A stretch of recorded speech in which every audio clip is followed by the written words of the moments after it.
नमस्ते दोस्तों, हम जा रहे हैं नाच गीत गावा। अच्छा लगे लाइक सब्सक्राइब कमेंट बॉक्स में जरूर बताएं। पायल कई बोलिया साहब कैसे ए जीजा तो विदेश रहब कैसे ए जीजा तो विदेश रहब कैसे। ससुर कई बोलिया सही हमलिया बे ससुर कई बोलिया सही हमलिया बे ससुया कई बोलिया साहब कैसे ए जीजा तो विदेश रहब कैसे ए जीजा तो विदेश रहब कैसे। पायल कई बोलिया साहब कैसे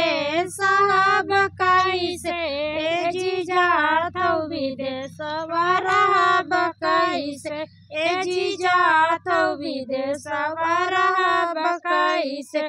सजिया कई बोलिया सही हमलिया बे जेठ कई बोलिया सही हमलिया बे जेठनी कई बोलिया साहब कैसे ए जीजा तो विदेश रहब कैसे ए जीजा तो विदेश रहब कैसे। पायल कई बोलिया साहब कैसे ए जीजा तो विदेश रहब कैसे ए जीजा तो विदेश रहब कैसे। देवर कई बोलिया सही हमलिया बे ए देवर कई बोलिया सही हमलिया बे देवरानिया कई बोलिया साहब कैसे